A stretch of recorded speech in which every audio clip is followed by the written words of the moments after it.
Hey, everybody, it is Chris Aiken from the Classic Metal Show and the Aftershocks podcast. And before we show you this next video, just wanted to remind you that you can add the CMS PN to your Roku. That's right. If you have a Roku or a Roku TV, just click the link below. It's in the scroll. It's also in the description of this video. And make sure you're logged into your Roku account on your computer, and it will add it right to your Roku. It'll add it, then you just refresh your device, and bang, there it is. That way you can watch all of our episodes, whether it's us or Skull Sessions or Talk to Me or Aftershocks or Classic Metal Show. All be on your TV. It's a deal, right? And it's free. All right, make sure you do that. And now, here's the video you actually came to see.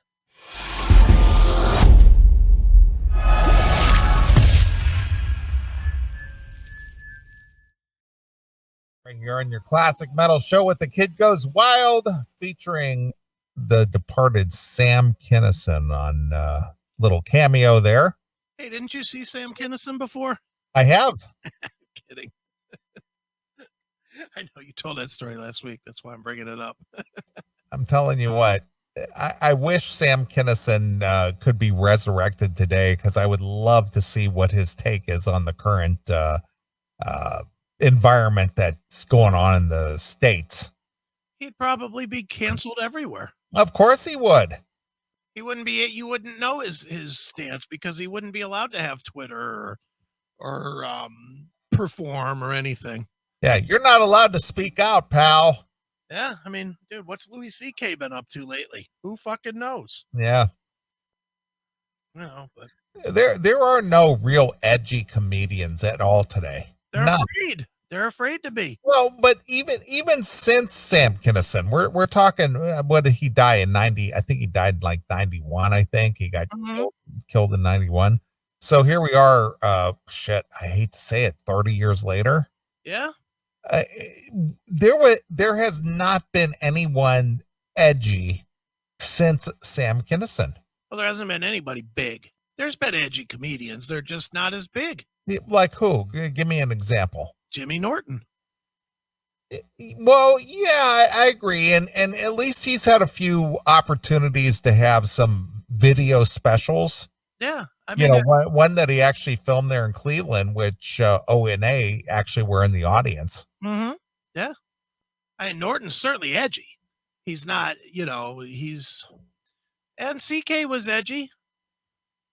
Louis C.K. was a pretty edgy. They're edgy, but they're not bombastic. I think what I'm looking for is just over the top. Stanhope is really funny, and he's one of my favorites. He's more cerebral. Sam Kinison was just bombastic. DePaulo?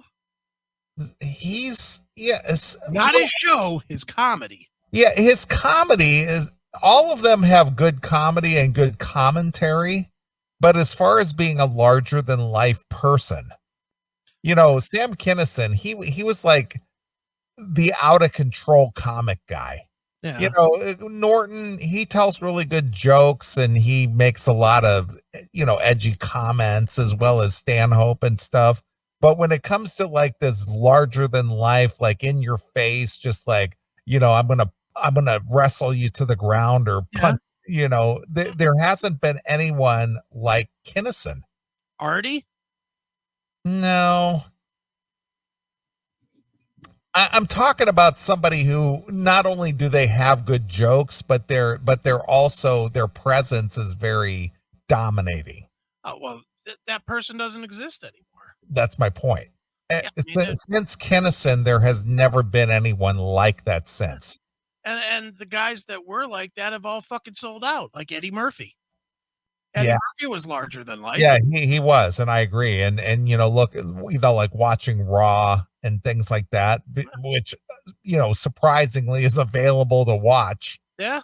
Instead of going, oh, well, we can't show this anymore. He's a black guy, he can get away with it. Yeah, I guess.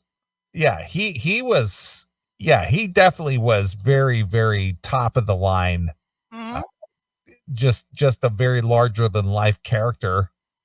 And speaking of it, well, who?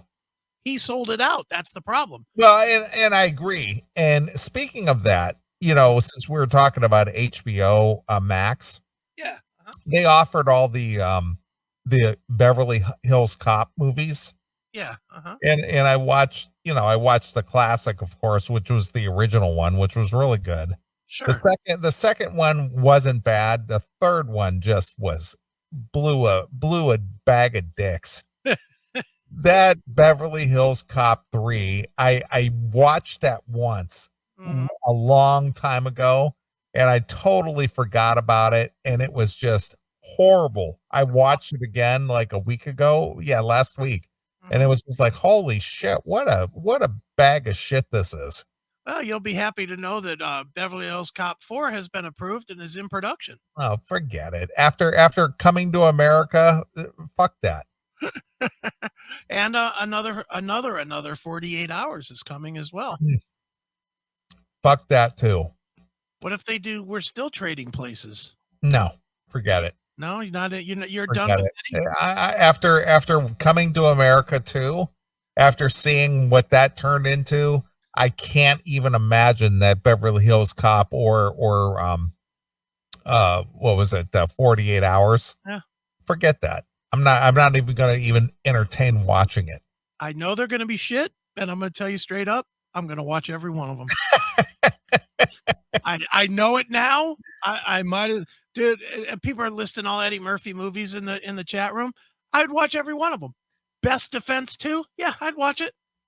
I absolutely would. Best Defense 1 was horrible, and he was barely in it. I'd watch Best Defense 2.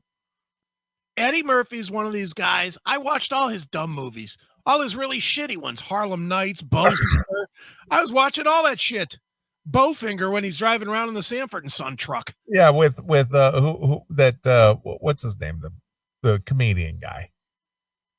I don't remember who was in it, but the guy from Trains, Planes, and Automobiles. What the fuck is that comedian? Yeah, it's Steve Martin. Yeah.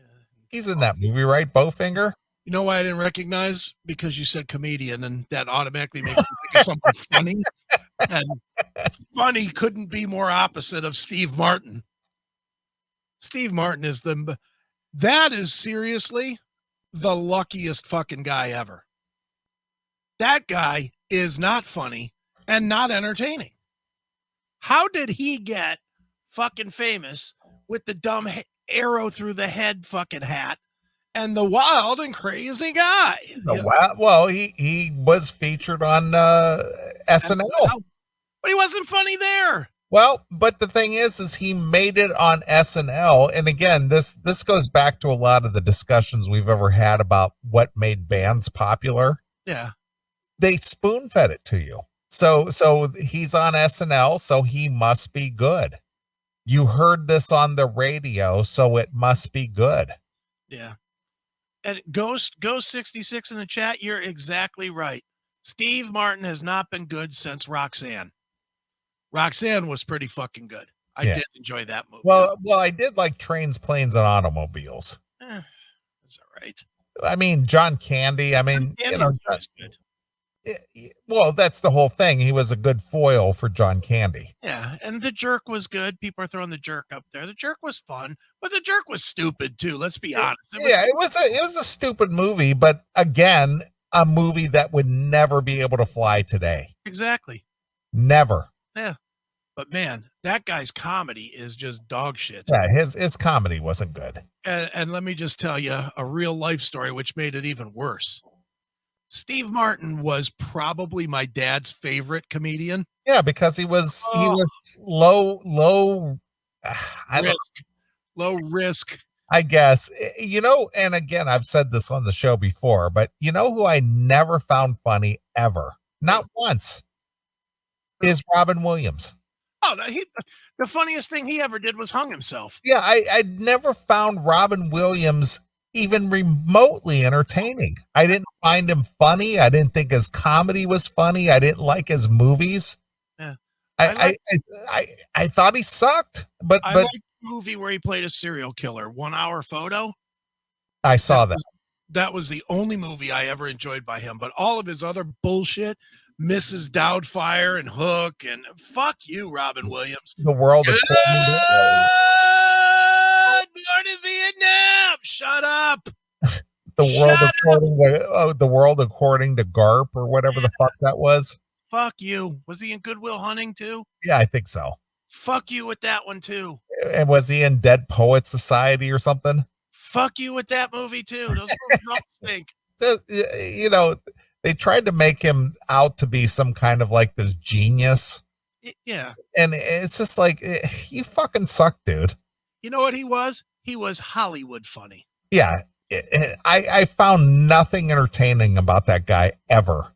He reminds me a lot of Dane Cook. Dane Cook, Hollywood funny. And what happened to that guy? He wasn't funny, so people stopped supporting him. I know, but at some point he was selling out like arenas. Yeah, but he was never funny. Dane Cook. What is he doing now? He's probably still doing comedy, but nobody. Is he? Because I don't recall seeing or hearing about Dane Cook since like 2003. Probably laughing at all the people that made him a fucking $100 millionaire. Probably. I mean, what else would he be doing? Let's see. Dane Cook.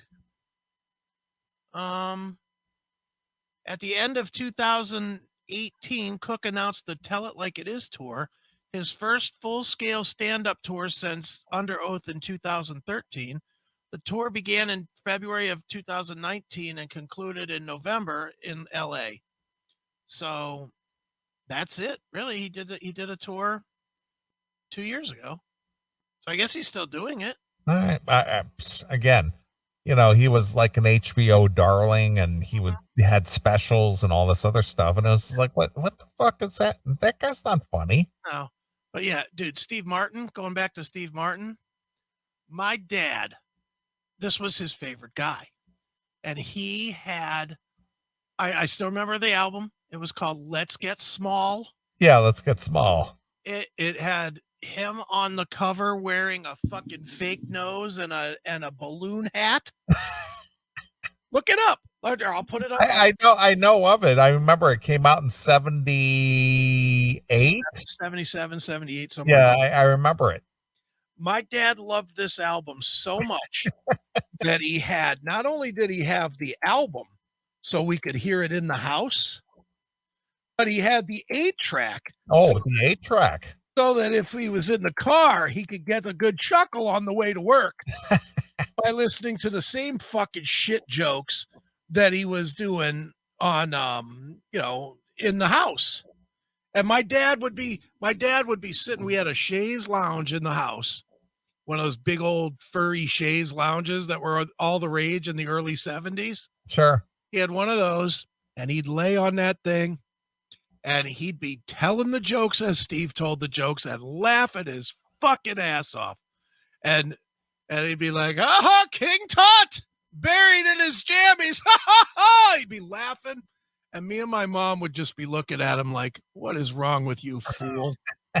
I mean, we couldn't take, my mom, I don't even think was into it. I think she played like she was into it to, placate him so he wouldn't, whatever, wouldn't complain or whine or whatever, but dude, the guy was not funny. And I got to hear a steady dose of this fucking moron for probably 10 years. I mean, he was doing, my dad would play this fucking CD over and there it is. I just put it on the regular screen. Okay. There's Steve Martin, Let's Get Small. Yeah, I remember seeing that. First one with the dick suck lips in the history of album covers. That's like the first selfie ever. Fucking homo. Sucked. You know what? Let me pull this up. Yeah, that's before his hair turned gray. Yeah. And his nose actually was that big for Roxanne. Would you like to hear a Steve Martin joke from Let's Get Small? Let's hear it. Let's hear a joke. All right. That'll be a treat. Yeah, here we go. I'm going to play a segment called One Way to Leave Your Lover. All right. It's a minute and a half long. So here it is. The Great Steve Martin from 1977. Now watch, everybody will laugh their ass off at this. You watch. I'll look like an idiot, but whatever. Here we go. I'm depressed. Nah, it's just... I guess I'm kind of thinking about my old girlfriend, you know what I mean? No, Why stop. are they laughing? Why is that? Why is that funny? I was thinking about my old girlfriend. Why is that funny? That's what I'm saying. There's nothing funny about this fucking guy, and people laugh anyway. He didn't even get to the build up yet, and people are laughing like whatever it is he's saying is funny. And I'm kind of depressed. I was thinking about my ex-girlfriend. But just listen, every line, as soon as he stops, they feel obligated to laugh. All right, go ahead. I'm going to start it over so that you get those first 8 seconds. But he goes, I'm depressed. And you hear people going, ha ha, ha ha. I'm getting ready to leave my girlfriend. Yeah, just listen. They have to fill every gap with a laugh. It's fucking pathetic. Here we go. I'm depressed. Nah, it's just... I guess I'm kind of thinking about my old girlfriend, you know what I mean? What is fucking funny? There's nothing funny about that. Nothing. I'm waiting for the punchline. Let's go. Yeah, move it along, dick. Yeah, I feel like extreme, waiting for the punchline. Exactly. All right. Well, you're probably gonna be waiting a while because he never tells anything funny. But All right. We were together about 3 years, and sometimes when I get on stage, I kind of think about her because, she'd travel with me, and then I'd be up here performing, and I could hear her laugh, kind of meant something to me, I guess. Now, why are they laughing about that? They're laughing about that. Okay. Still waiting. Yeah. All right. Here we go. I guess I kind of miss her. And she's not living anymore, so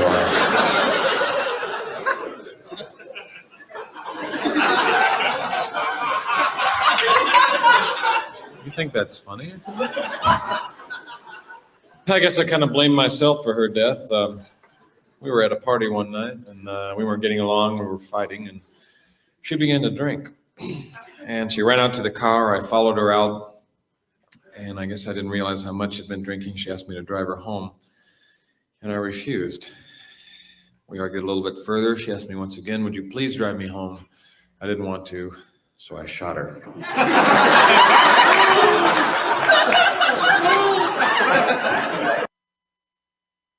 That was it, huh?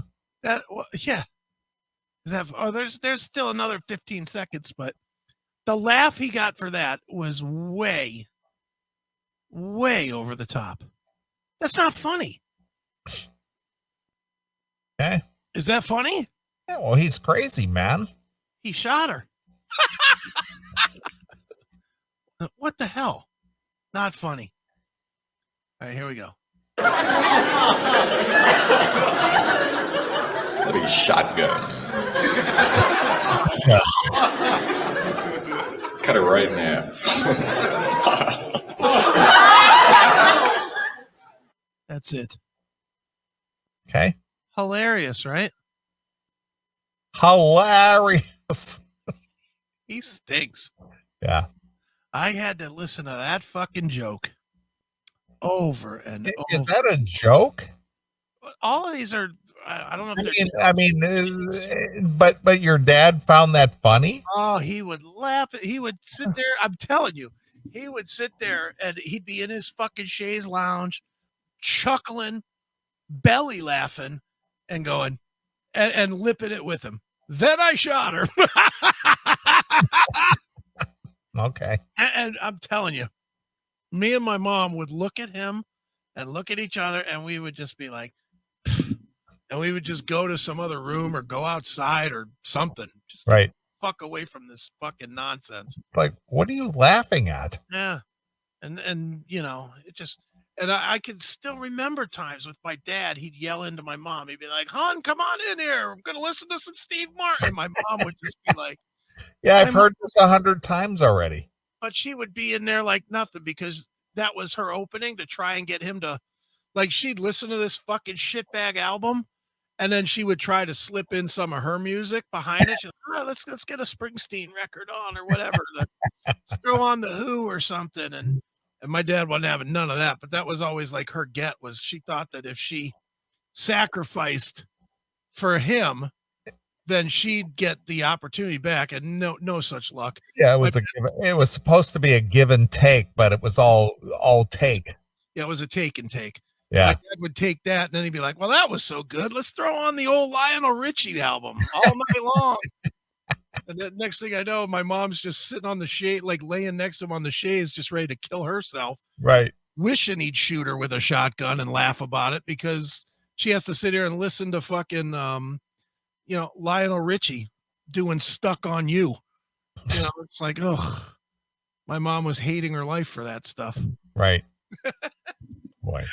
Good times. Yeah. Sounds like it. Yeah, it was a real joy sometimes to be in my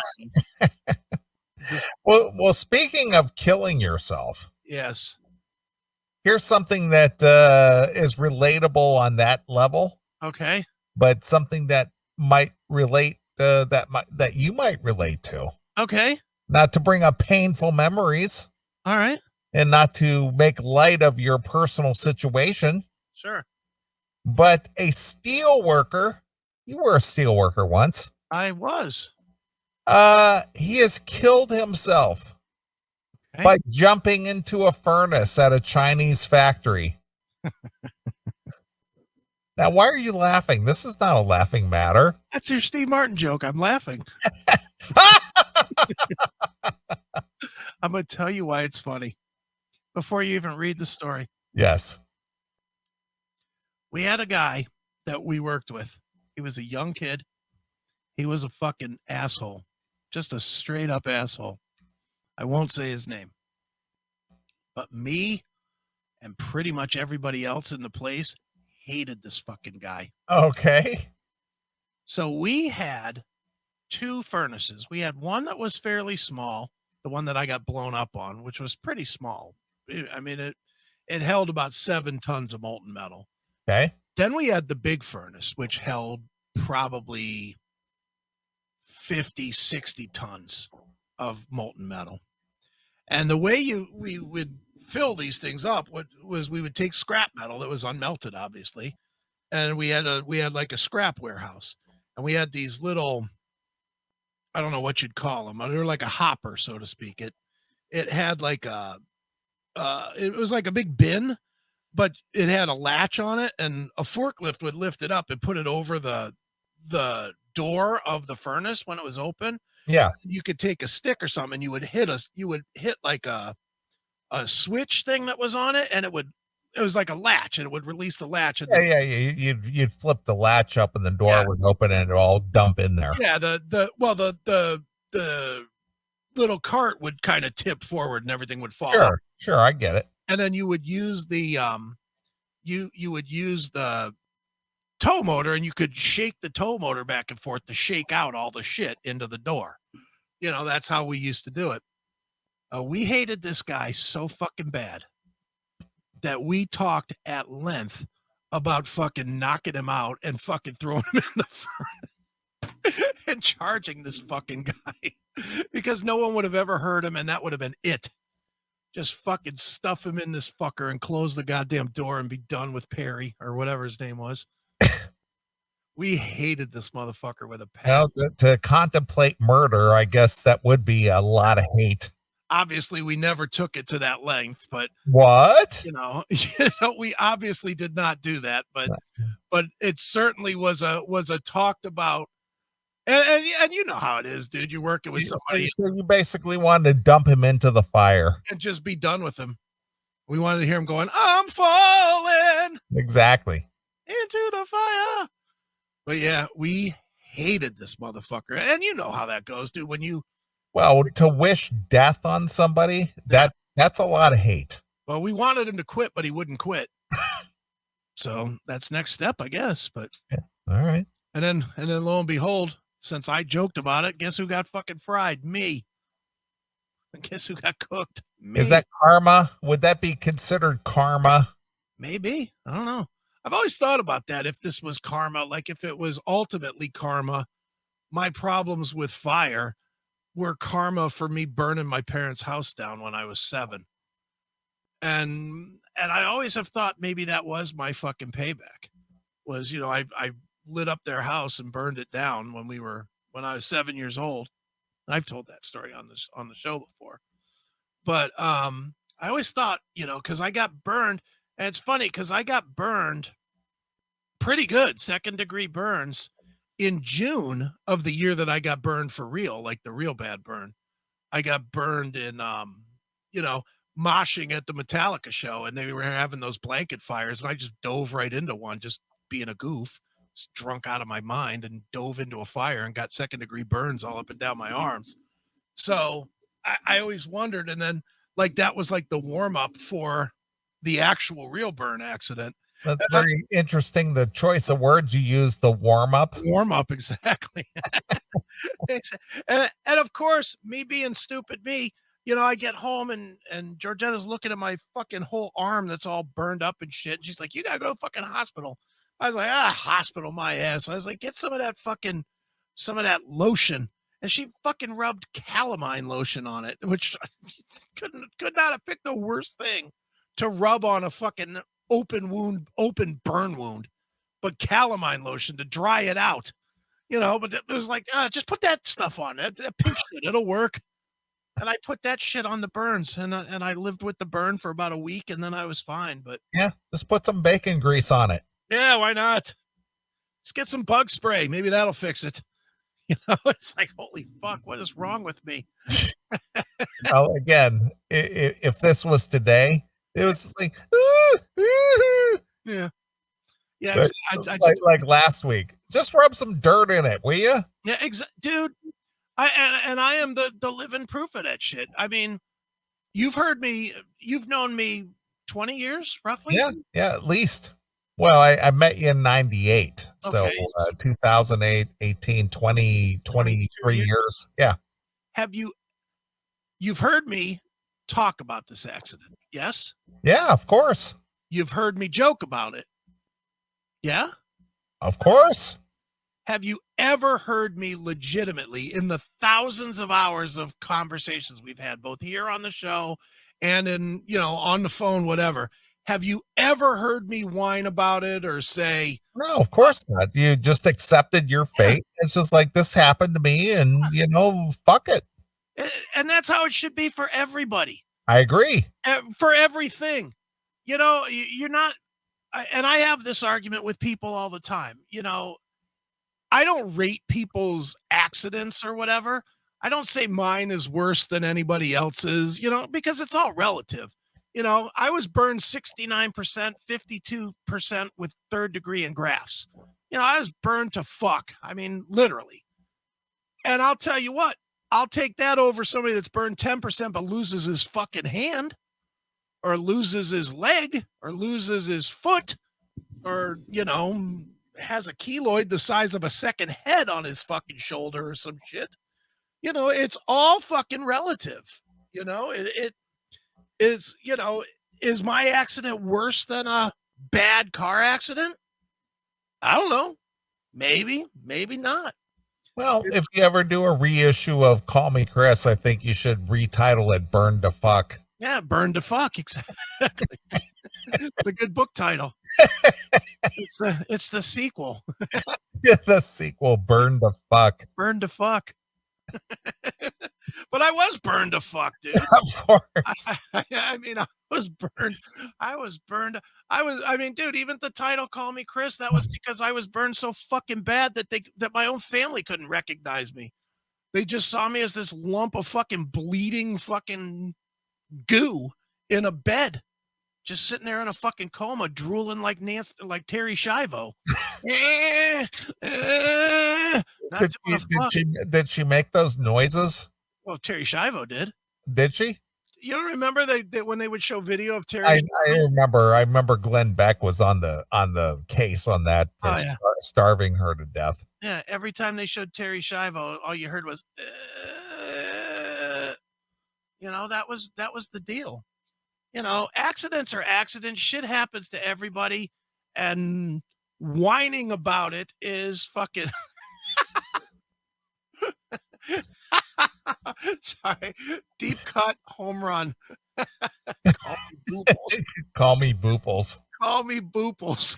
My Booples aching. That's fucking hysterical. Yeah, Booples aching. That's really good. But yeah, dude, it just doesn't make sense to me. And maybe it's the way we're raised, and maybe it's why we can't stand this It's a generation. different era, dude. Yeah, I mean, dude, I know it's a weird thing because I know if I would have come out the other side, the other way, and been like, oh, my life is over, and oh my God, I got to talk about burns every minute for the rest of my life, and I got to live in burn support and all, all the shit that a lot of people do. My family would have probably supported that. They probably would have been okay. But I think that somewhere in there, my dad especially would have been immensely disappointed with me. And somewhere in his, so he probably would have never said it to me, but somewhere in there, he'd have been like, I raised a bitch. I know that's what he would have thought. I raised a bitch. He would have never fucking been happy with the fact that I would be whining like a fucking cunt. And I'll tell you what. Disappointed! Exactly right. And I'll tell you what, different scenario, but when my son had the cancer, he didn't bitch for a minute.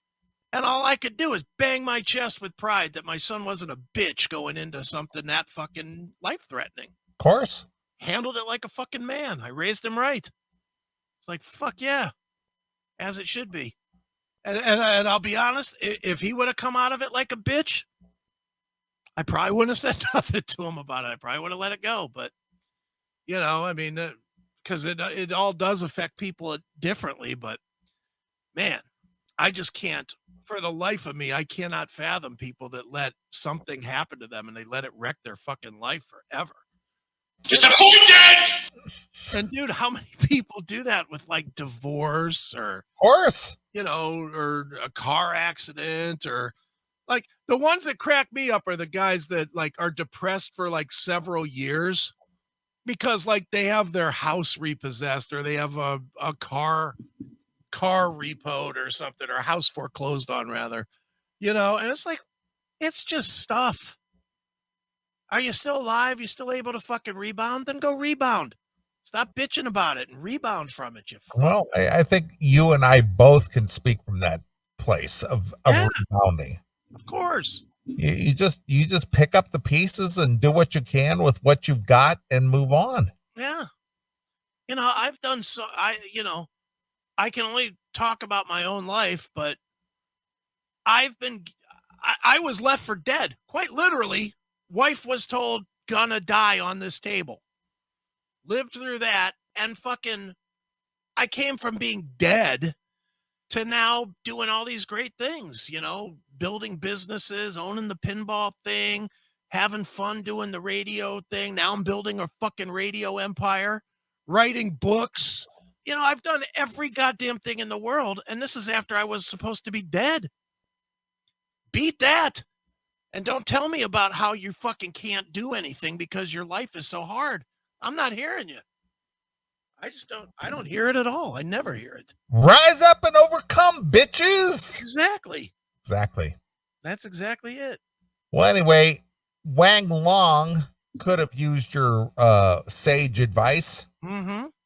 Wang Long, 34, was captured on closed circuit television throwing himself into the molten vat of steel at a factory where he worked in Mongolia. Ouch. Because he lost, get this, drum roll please, he lost an equivalent of $8,298 in the stock market. He lost $8,200 and he killed himself? He did. What was his total net worth? $8,300? A haunting still image shows his silhouette against a fiery A haunting still image shows him silhouetted against the fiery well moments before he hurled himself inside, causing red leaping flames and black smoke to billow out. Lovely. His employer, Baogang, Baogang, Baogang Group, Sure. confirmed that Wang's death was believed related to a large amount of losses and that he could not repay his heavy debt. Who was the debt to? Some fucking Japanese mobster? Well, no, he lost it in the stock market, so he had to pay up. Yeah, just don't pay it. Well, he threw himself into the fire. Yeah, I guess he's not gonna pay it, but Yeah, fuck you. I'm going to kill myself. You're not going to get it from me, Pally. I guess when you work for 3 cents a day, that 8,000 could seem Well, there you go. That's where we're heading for in this country. exactly.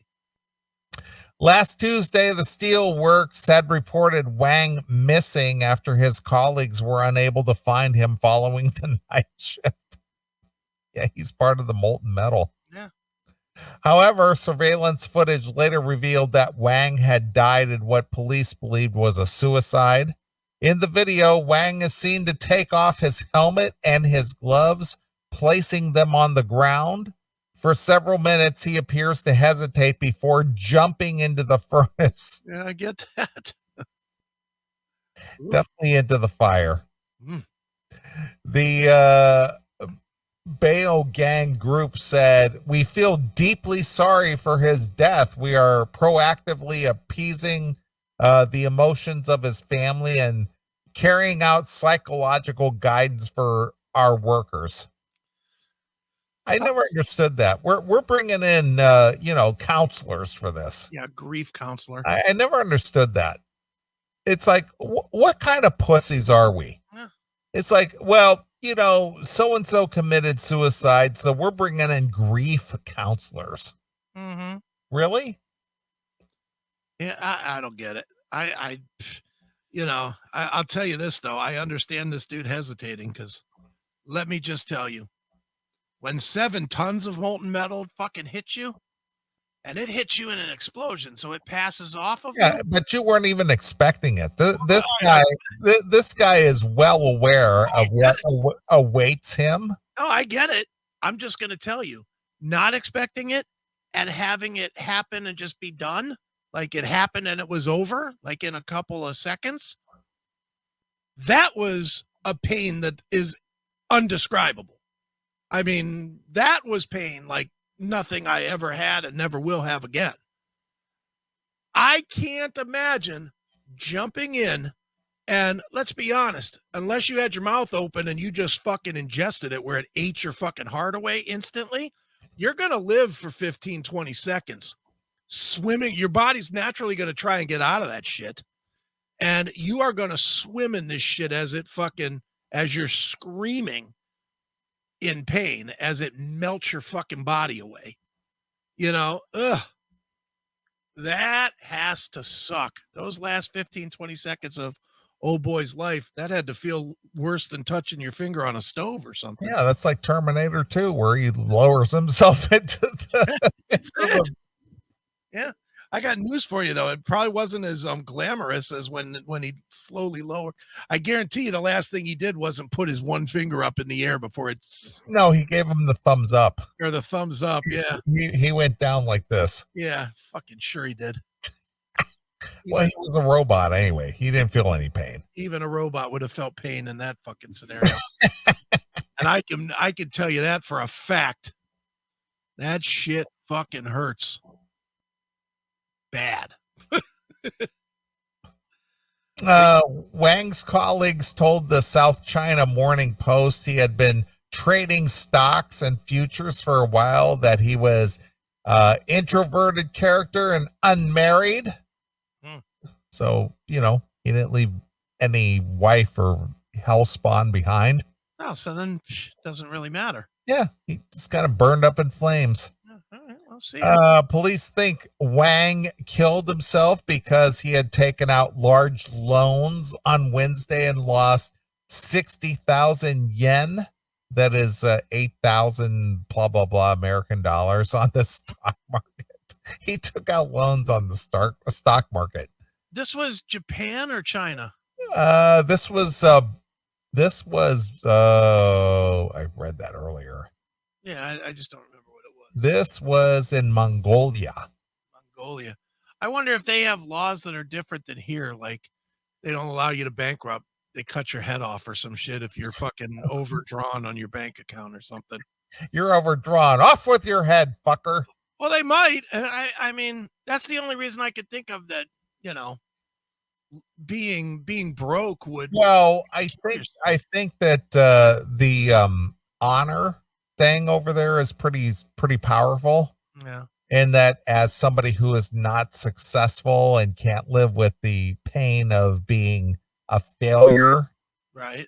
you know, it's like the dying on the samurai sword. You know, you die with honor rather than live with guilt. I guess, but this guy, took out loans. Yeah, to pay his stock debt. Well, to play the stock market. Yeah, jeez. Yeah, I don't know. And I think he was playing the Nikkei or something. I have no idea. Wasn't even playing the real stock market. He's playing the Nikkei. The Baogang Group, established in 1954, is a major steel producer and China's largest light rare earth metal manufacturer. Its assets are worth more than $20 billion and has more than 48,000 employees. Wow. Well, he's not going to be missed. Oh, They got 47,999 employees. Exactly. and one bloody ingot on the ingot table. Exactly. I mean, I hate to laugh about a guy's death, but you know what? Everybody makes their own choices. Yeah. I would not begrudge anyone in our audience who goes, this is a good idea for me. I think I'm going to just end it all here. And I'm just like, well, if that's what you want to do. Yeah. Dude, what are you going to do? I mean, in the end, if somebody truly wants to kill themselves, and I don't know if you've had that experience or not with somebody calling you and they were like, legit, I need to end this. I can't deal with it. Or I have. I actually had a former girlfriend contact me about a year ago and said, hey, can I come there? And I'm just like, why? What's going on? And it's like, well, I'm suicidal. It's like, well, coming here is not going to solve your problems. Right. What are you dealing with here? Right. And it turned out okay. But the first thing they thought was, can I come to your place? Mm-hmm. Yeah. And it's like, no, you can't come here. Yeah. But I need to know what's going on. What are you doing? What are you dealing with? Mm-hmm.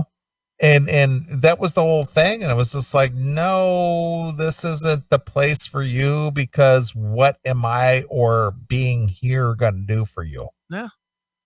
I mean, I have one friend that plays that card on occasion. And I just know that I'm going to get that call someday that he fucking offed himself. I just know it. And it's like, whenever he calls me that way, I ask him what's going on.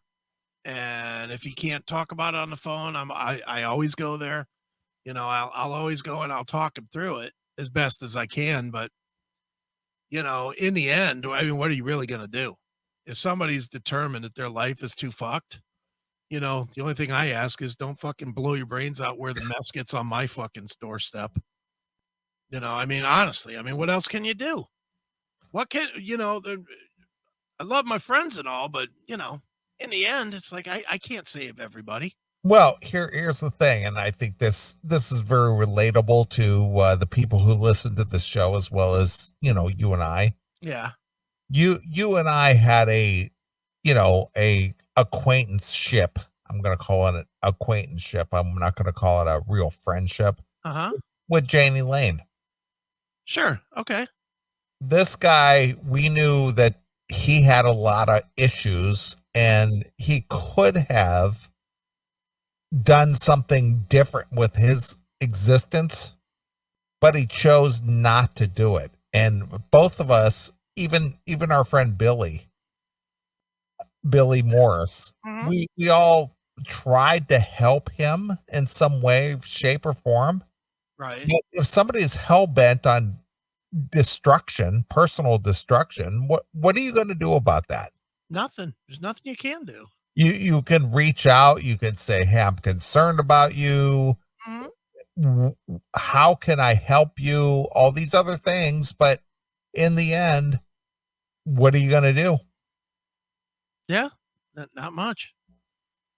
Dude, there's not much. I mean, you could talk people, you could tell them, that you give a fuck about them and whatnot, and that, you want them to live and whatever, but dude, you can't change anybody's life fully. You just can't do it. You got to live your life, but in the end, you can't think like they do. So just how, you know, that's one of the things that why one buddy says to me, well, you did this and you did that. I'm like, yeah, well, I did do that. Who's stopping you? And don't tell me life, because that's fucking bullshit. And unfortunately, that's something I can't fucking ride with. I can't ride with the, well, you got it worse than I did, because hey, fuck you. Nobody had it worse than I did. No one I've experienced yet has had it worse than I did and come all the way back. No one. So I challenge anybody with that. If you feel like your life's so bad, hey, fucking read my book, dummy. Because I was fucking dead and gone. And now I own businesses and write books and fucking make you dicks laugh. All 50,000 of you in the 42 in the chat room. The 42 in the chat room. Yeah. Oh, those are the ones that count. Yes. Sorry, other 50,000, but the 42 that have my attention are the only ones that count. Right. You guys are just fucking faceless, mindless. Yeah, there's 8 spots open in the CMS chat room. Why aren't you in there if there's 50,000 of you listening right now? Yeah, you fucking faceless fucks. Put your name in there. Yeah, that chat room should be maxed out at this point. At all time. Well, it was for most of the night. It was maxed out before we even started the show. Yeah, that's what the. I mean, it is 1:30 in the morning, so half of the audience went to sleep. So now we're probably down to 25,000. Yeah. Chatandkill.com, motherfuckers. Let's max that chat room out. Unless you're a fucking turd. And if that's the case, don't come in the chat room. Yeah. Because I just don't want to see your troll ability, you fact. See, we lost one.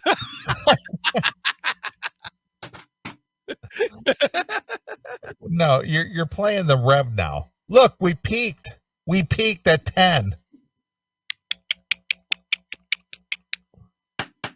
All right, there's 7 spots open in the CMS chat room, so get over there.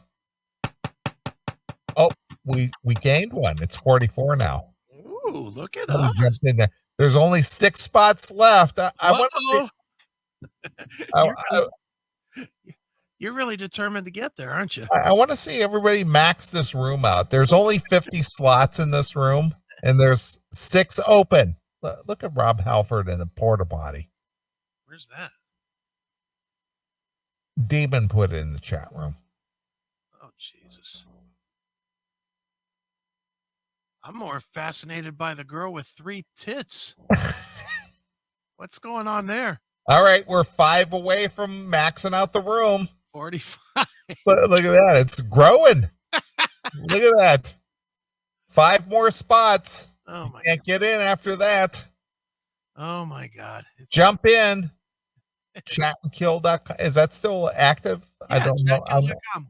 Yeah, chatandkill.com. 47. Look at that. That's hilarious. You got 3 more. 3 more spots. Jump in. Chatandkill.com. We are really in stupid mode tonight. I know. Look at that. Max this room out, you motherfuckers.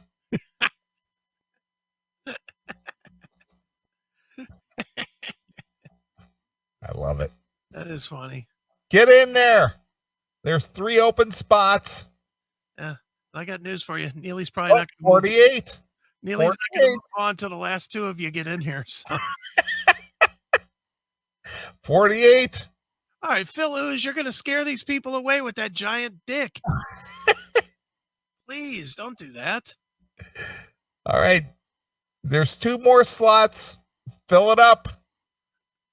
Let's max out at 50. Come on. I'm not going to wait. Well, you apparently are. Come on.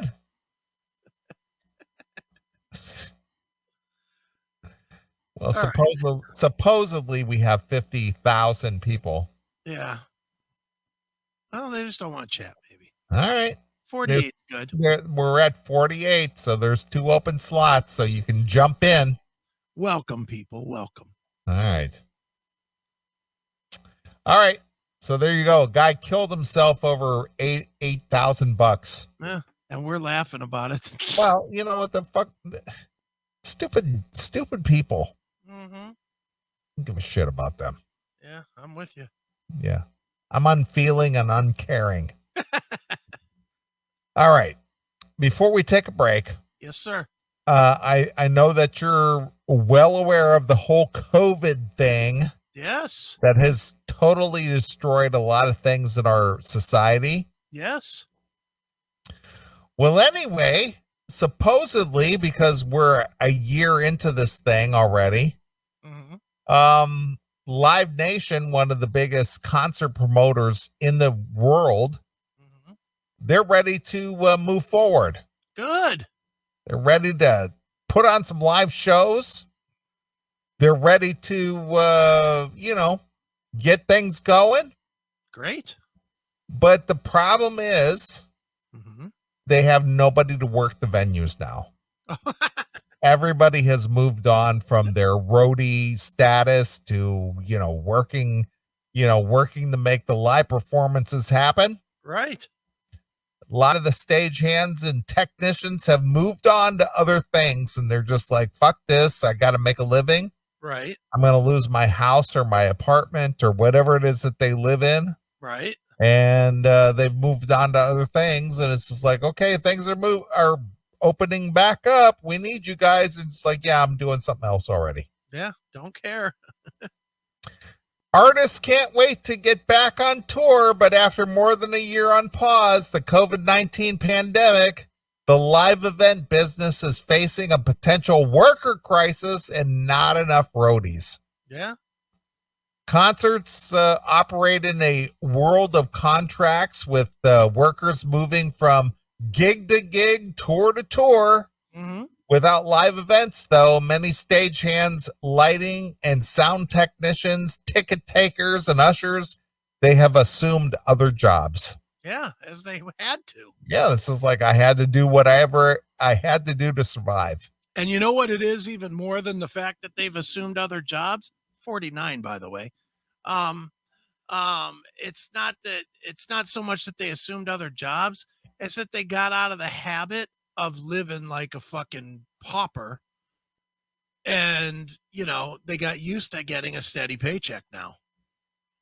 So it's not like, well, dude, it's cool because I'm out on the road with Brittany Fox or, whatever it is, and I don't want to use like Metallica or the big name stuff because those guys are like, I guarantee you Metallica didn't lose one roadie. No, they're locked in. Yeah, they're locked in, but the LA Guns and Brittany Fox and this Palooza festival in fucking Lima or wherever, all those people went and got regular gigs. Bonnaroo. Yeah, exactly. Well, even Bonnaroo probably kept most of their guys, other than the people, the seasonal people that they hire. I'm talking about the people that would normally be working, a 200 seat club or the Well, people, they're for hire people. yeah, or the people that would go out on tour that like a Dawkins-sized band that would have like one roadie that would kind of work all 4 guys. Sure, of course. Those guys have all moved on. They all got jobs, and now they're like, dude, why am I going to go back on the road for less money than I make when I could come home and fucking, live in my own house, sleep in my own bed, fuck my chick whenever I want to, and watch Netflix for more money. That's That's the unfortunate truth of COVID. COVID took living like a kid, like a college kid, away from a lot of these people. Right. Well, I talked about this on the show last week that, I went to get my car, get my tires balanced and my front end alignment checked. And the guy's telling me, well, we can't do your front end alignment because we can't find anyone to fill that position because people are just at home, collecting their unemployment and their quote unquote, their COVID benefit. Yeah. On top of that, it's like, what's the incentive to come back and go to work? Yeah, no, it's true. Concerts operate in a world of contracts with the workers moving from gig to gig, tour to tour without live events. Though many stagehands, lighting and sound technicians, ticket takers, and ushers assumed other jobs.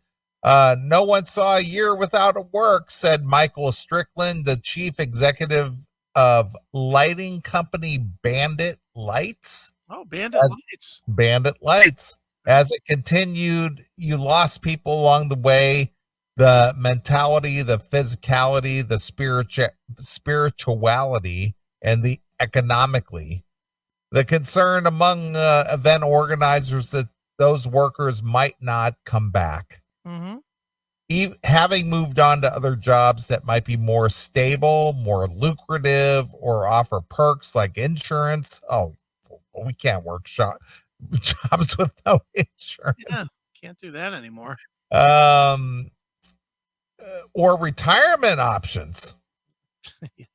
Also lost is a generation of apprentices, the younger workers who have been learning the craft, eager to graduate from warehouse gig to the local show and onto the national tour, man. Yeah. Well, dude, what kind of retirement benefits do you think you get if you're the roadie for Steve Riley's LA Guns? Exactly. You're not getting anything. Dude, that's honestly, and I'm not trying to be disparaging here, but I'm just going to be honest. To be a roadie for most of these guys, you pretty much have to, your only other option is being fucking homeless. That's really all it's a step up from in most cases. I mean, you're literally paid in beer and cast off pussy. There's nothing else you're paid in. And it's cast off pussy from a 200 seat club. So you can imagine the quality there. What do you think the quality is of the chicks that are turned down by the band, but will blow the roadies? Do chicks even do that anymore? I don't know. Not at any shows I've seen. I mean, there were some at the one time when we were hanging with Don down in Cleveland, me and you and that was at the House of Blues. Yeah. I think those chicks would have blown Don. Of course, they would have been able to do it well because they looked old enough to remove their teeth to do it. I mean, they looked like they were in their late 60s to early 70s. As they fucking walked up with their walkers. Hi, Don. Right. Don. They looked ancient, but yeah, I don't know. I don't know if there's any of that going on anymore. Maybe with the young bands. Do you think? I gotta think that the young bands are still getting some puss here and there. I gotta think that. I can't imagine being in a band like Hailstorm or something, and forget Lizzie Hale. But, if you're like the guitar player, the bass player that's not fucking Lizzie Hale, and you're out on tour and you're playing in front of 10,000 people a night, you gotta be sticking your dick in one of them. Don't you? I guess something tells me though, because of just my personal observation, that a lot of these younger people, they're not. I'm just gonna say that they're not sexually adept. I don't know. I'll. You know what? Next time I interview a young band, which will obviously happen sooner than later, I'm going to ask them. I will ask some young band that question, if they're still out there chasing pussy, and then when they say, "Oh yeah, of course," then I'll say, "Stop lying to me and tell me the truth." I'll ask the question, and whoever the band is, I'll bring it to the show. Okay.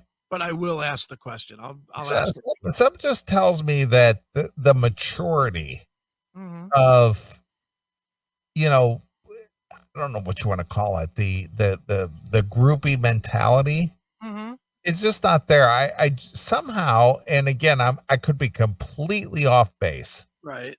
It just doesn't seem to me like the younger generation is really into sex. Well, dude, trust me when I tell you, it's not going to surprise me if I ask some young band and they say, "Nah, we just get back on the bus and play video games." That's kind of where I'm going with that. Yeah. That's exactly where I'm going with that. It's just like there's no interest in that at all. Yeah, I don't know. I'll be interested to hear how. I'll find out. I will ask whoever the next young band that I interview is that seems like they'll talk about this kind of shit. I will ask them. I'm very curious because they just don't seem like they're even interested in that at all.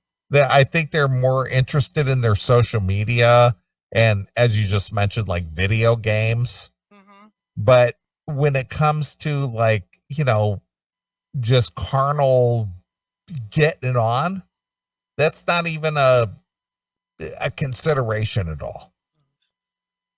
I'm looking to see who I'm interviewing this week. Evile, they're old. I'll ask this band Vola. They're a young new band. Vola, Vola. I'll ask them if they do any ass chasing. Oh no, I'll wait till on Wednesday. I'm interviewing the band Crowbot, who are like kind of like stoner guys, Okay. but they're younger guys. And I will say the guy Bishop, one time at Rock on the Range, he told me a weird, crazy story about what he calls the Eagle's Claw, which is how he fucking finger bangs and ass bangs a chick at the same time. I'm gonna ask him about this. All right. I know he chases pussy, but I'm gonna ask him if the rest of his band chases pussy. So it's almost like the shocker. Almost, but he said that it's with your thumb and your index finger, and you plug them both in, and then you stretch as hard as you can. It's called the Eagle's Claw. He told me this at Rock. The funniest fucking thing. He told me this, like we were kind of just hanging out with him, and he did like Dom from Maximum Threshold's show, but then we moved on with him to the next table, kind of.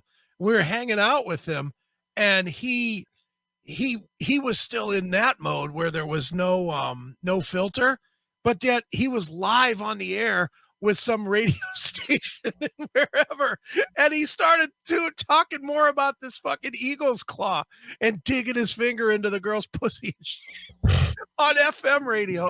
How did that even become a subject of discussion? Because we were all just fucking shooting the shit at the Rock on the Range. We were just like, I'm sure the question of tell us the wildest thing that you've ever participated or seen at a show came up, and he brought this to the table, this Eagle's Claw thing, and it just got crazy, and then it just went from there. The Eagle's Claw. Okay. All right. Fair enough. You know how it goes. Guys get around guys. They start telling fucking ridiculous. Well, like I said, I understand guys telling whack ass stories, but again, how did that even begin? Yeah, I'm sure it began with what's the craziest thing you've ever seen or done backstage. All right. I'm sure that's where it started. Okay. Well, again, I'm just, for some reason, this is just my perception. I don't know this is fact. Mm-hmm. But it just seems to me like the younger people, they don't really care about scoring or banging out a chick or anything. It's just like, yeah, she was a really nice girl, and I brought her back, and we played Lethal Weapon or Dark. What is that called? What GTA? No, what is it? What is the one with the covert guns and Call of Duty? Call of Duty. That's the one. Yeah. We went back to the tour bus and we played Call of Duty. She was a real cool chick because she was really into it. Yeah, but you know what though, dude? they've also been raised where they're not allowed to talk about just fucking whores. So to them that there's an actual thought of taboo to that, of we could ruin our image if we're not talking respectfully about these women that we're fucking. But that doesn't mean that they're not just fucking. Look, guys are carnal, and guys are always going to be carnal. Guys are always gonna be. Guys are always going to look at chicks and just want to fucking do filthy things to them. You think so? Yeah, and I do think though that especially these younger bands like Greta Van Fleet, these guys are sticking pussy in every fucking city. The problem is that they can't come out and tell plaster caster stories like their predecessors did. Yeah, like Led Zeppelin. Like, you know, and they can't tell the copycat Led Zeppelin story because that'll immediately be met with fucking a bunch of fucking fruits with pink hats on going, we're boycotting these guys because they're not good to women. They treat women badly. You know that's what's going on. Ugh. Look at PC in the chat room. Speak for yourself, Aiken. I want to be a gentleman. Sure you do. That's why you listen to this show. Yeah. Gentlemen. Out of here. Take that shit out of here. You ain't fooling anybody, PC. So stupid. Well, a guy who is a man's man. Yeah. Or was a man's man. Okay. Lemmy from Motorhead. Yes, sir. He basically was the epitome of, you know, everything that you and I both, you know, aspire to, as far as just being kind of just like a rock and roll hedonistic guy who just, you know, we're just guys. Mm-hmm.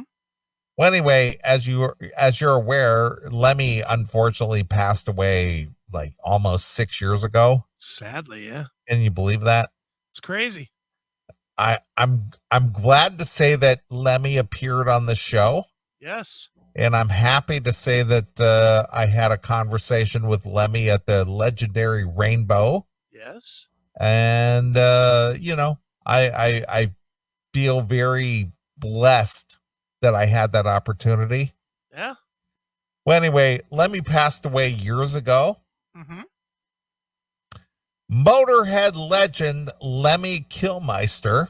Mm-hmm. His ashes have been placed into bullets and sent to his closest friends. See, I think that's the coolest story of the year so far. Yeah. I love that story. Yeah. It's awesome.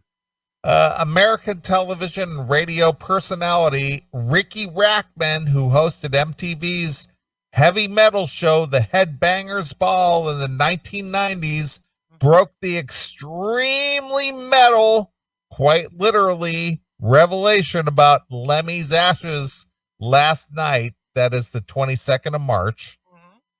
Rackman posted a photo of the gold bullet embossed with Lemmy's name sitting inside a plush presentation case. Right. He wrote, before his death, Lemmy asked for his ashes to be put in some bullets and handed out to his closest friends. That's awesome. That's fucking awesome. Today I received a bullet and was literally brought to tears. Thank you, Motorhead.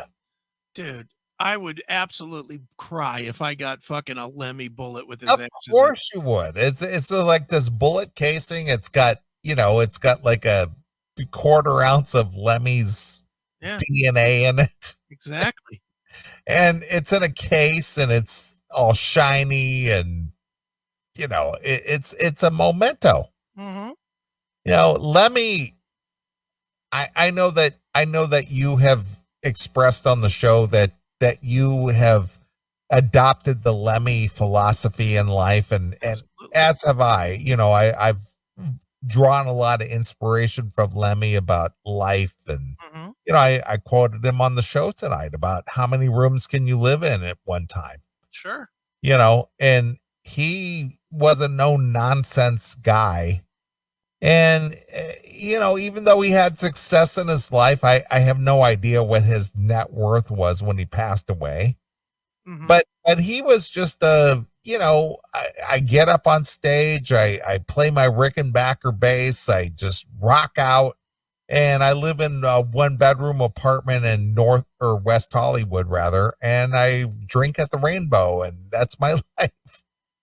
You Right. know, he had no lofty expectations, living in mansions and all this, driving big cars and all this other stuff. It's just like, yeah, I just live my life. I drink my Jack Daniels, I rock out to my music, I tour the world, I drink at the Rainbow, and life is good. Yeah, exactly.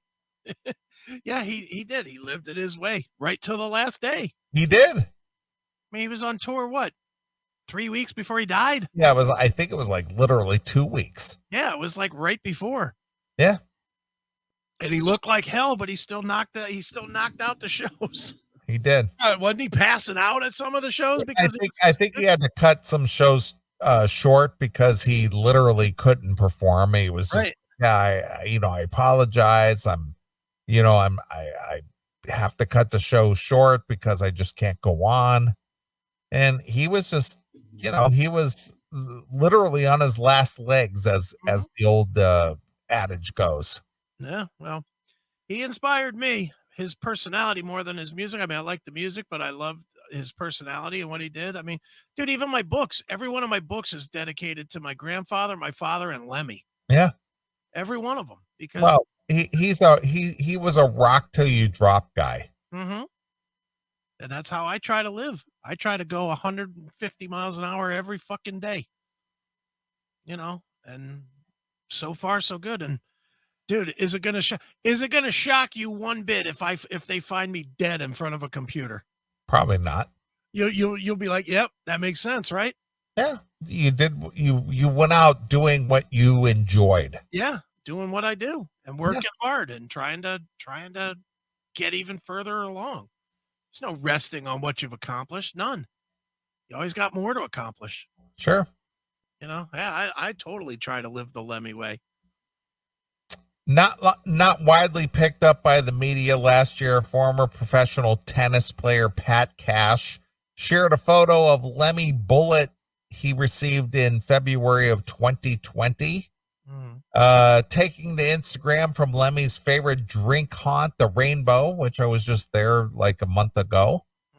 Cash said that the bullet had been given to Ugly Kid Joe's frontman Whitfield Crane. Wow. Cash wrote on the time that Lemmy from Motorhead asked that his ashes be put in some bullet and given out to his closest friends last night. One was presented to my mate Whitfield Crane whilst he was having dinner at Lemmy's bar at the Rainbow. Huh. Lemmy died on the 28th of December 2015 in his apartment in Los Angeles, just 4 days after his 70th birthday. He was later immortalized with a statue at the Rainbow Bar and Grill, which you can see below. Last summer, it was announced that the movie biopic about Lemmy is in the works, simply entitled Lemmy. It's being directed by Greg Oliver, who has also co-directed and co-produced the acclaimed 2010 documentary film about the same name, Lemmy, alongside Wes Orschlicky, whatever his name is. Lemmy will follow the early life of Ian Fraser Killmeister, from his upbringing in Stoke-on-the-Trent to famously becoming a roadie for Jimi Hendrix to joining space rock torch bearers Hawkwind before he formed Motorhead in the mid-70s. Lemmy has been in development since 2013, and production is tentatively set to start this year, depending on the situation with the coronavirus pandemic. Yeah. So there you go. So there's going to be some kind of a Lemmy documentary thing. Am I wrong in thinking that I emceed the actual premiere of that movie? I'm pretty sure I did, with that Wes Orschowski guy. That name rings a bell. I'm pretty sure that I emceed the actual premiere of that movie. It was at the Beachland Ballroom in Cleveland. Yeah. I'm pretty positive I did. Yeah. That was a pretty good movie. Yeah. So there you go. So Lemmy 6 years later still lives on. Yeah, as he should. The music will always live on. Yeah. The legacy needs to keep living on. Well, again, and again, I'm going to go with the, what would Lemmy say about today's current environment? Yeah. Miss that dude, man. But everybody dies, apparently. Well, it was an honor having Lemmy be on the show at one point.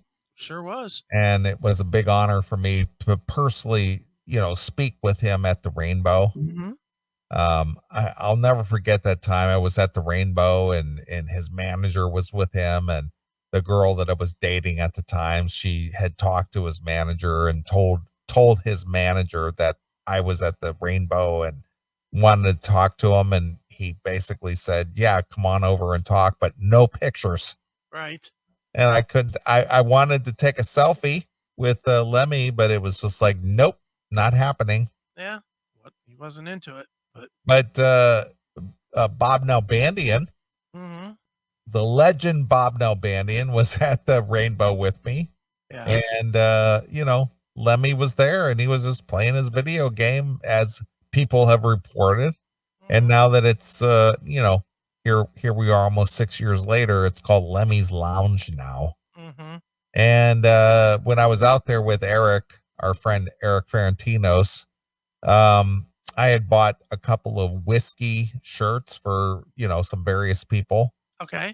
That asked me to buy them some whiskey, a-go-go shirts, as well as some rainbow shirts. Sure. And the guy loaded me up with some drink coasters that were Jack Daniel's drink coasters that says Lemmy's Lounge on it. Oh, nice. So I got a stack of these things and I don't want to use them. I basically want to get them laminated.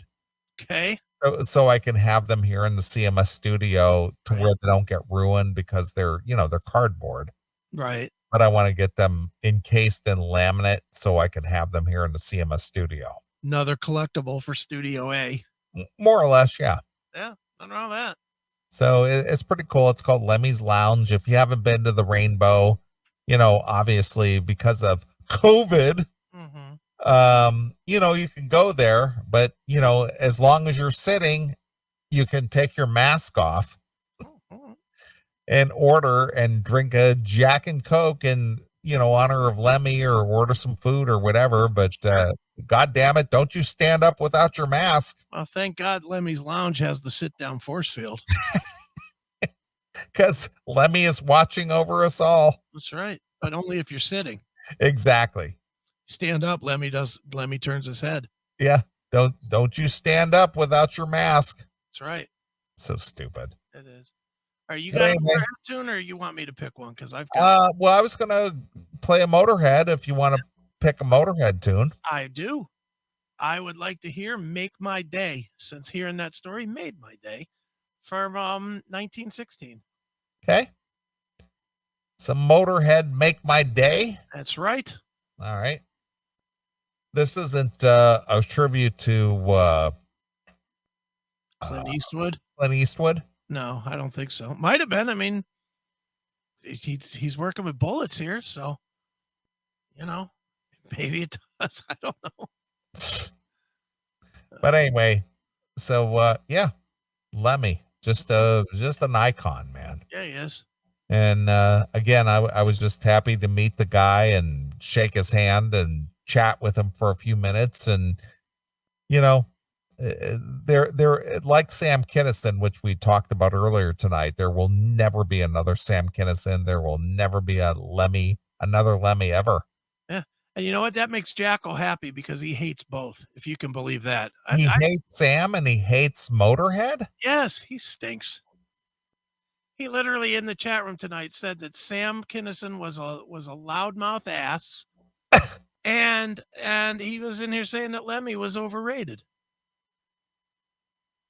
Starting to wonder about Jim. Okay. Starting to wonder about Jim. But he loves Nostradamus as his #1 album ever. Okay. Well, I don't get it. All right.